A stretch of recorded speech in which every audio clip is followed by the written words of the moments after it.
Então, vamos falar hoje sobre A Guerra da Arte de Steven Pressfield. E olha, isso aqui não é só um livro, não. Pense nele mais como um mapa, um plano de batalha para a gente vencer aquelas barreiras internas, sabe? Aquelas que simplesmente travam a nossa criatividade. É basicamente um manual para a guerra que rola dentro de todo mundo. Essa citação do livro já bota o dedo na ferida, né? Ela define o conflito principal da vida. De um lado está todo o nosso potencial, a vida que a gente poderia viver. E do outro tem essa força interna, essa barreira que simplesmente nos impede de chegar lá. Ok, então vamos fundo nisso. Essa tal força interna, ela tem um nome. E como em qualquer guerra, para derrotar um inimigo, a gente precisa primeiro entender quem ele é. O Pressfield dá um nome para ela, a resistência. E aqui está o pulo do gato. A resistência é essa força que vem de dentro e ela é totalmente destrutiva.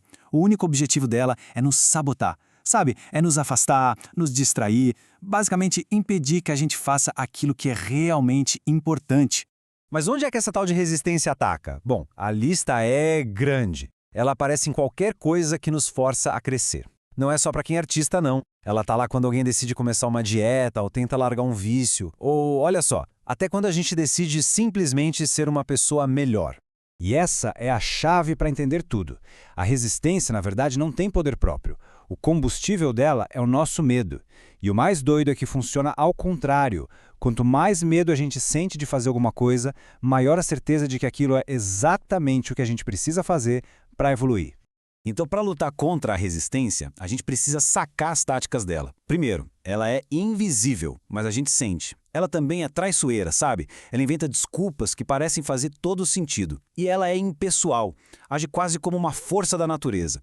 Mas o mais importante e mais útil para a gente é que ela é infalível. Pense nela como uma bússola. O medo que ela causa aponta exatamente para a direção que a gente tem que seguir. Olha, essa frase é pesada, né? Mas ela mostra perfeitamente o poder que a resistência tem. As pessoas são capazes de fazer coisas absurdas, inimagináveis, só para não ter que encarar aquele trabalho que a alma dela está pedindo para fazer. Beleza, já entendemos o inimigo. Mas e aí? Como a gente luta contra isso?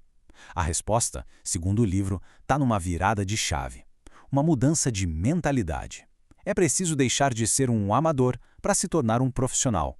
E não só na arte, mas na vida. E a diferença entre os dois é gigantesca. O amador, por exemplo, fica lá esperando a inspiração cair do céu. Já o profissional, ele vai trabalhar, porque ele sabe que a inspiração aparece no meio do trabalho. O amador se paralisa de medo de errar. O profissional entende que a rejeição, os problemas, tudo isso faz parte do jogo. Esse é o código de honra do profissional, digamos assim. A vitória contra a resistência vem da disciplina. É sobre o quê? É sobre aparecer todo santo dia. É sobre focar na técnica, e não no "ai, não tô com vontade hoje". É sobre tratar o que se ama com a seriedade de uma profissão e não de um hobby. É um compromisso que tem que ser renovado todo dia. Essa frase resume tudo, né? Ser profissional não é uma decisão que a gente toma uma vez e pronto, acabou. Não. É uma escolha diária. Todo dia de manhã, a resistência vai bater na porta. E todo dia a gente tem que escolher ser profissional de novo. Mas olha que interessante. A batalha não é só sobre disciplina e força de vontade. Tem uma recompensa por ser consistente, por aparecer todo dia. Uma ajuda começa a chegar, de lugares meio inesperados. Forças que a gente não vê entram na luta do nosso lado. Aqui a coisa fica um pouco mais mística, digamos. O simples ato de ter disciplina, de sentar e fazer o trabalho dia após dia, parece que atrai ajuda. É quase como se o universo começasse a conspirar a favor de quem se compromete de verdade. O Pressfield chama essas forças de musas e anjos. E aí não importa muito se a gente encara isso de forma literal ou como uma metáfora para o nosso inconsciente criativo. O ponto principal é o seguinte: a inspiração não é uma coisa que a gente fica esperando. Ela é chamada, ela é invocada pelo trabalho. E essa citação é perfeita para isso. O ato de trabalhar nos transforma num imã. A gente para de esperar um raio de inspiração cair na nossa cabeça e passa a criar o ambiente certo para que a inspiração nos encontre.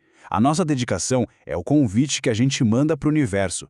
Então, para a gente fechar o raciocínio, o caminho é esse. Primeiro, a gente dá um nome para o inimigo, resistência. Segundo, a gente adota uma estratégia, o código do profissional. E o resultado?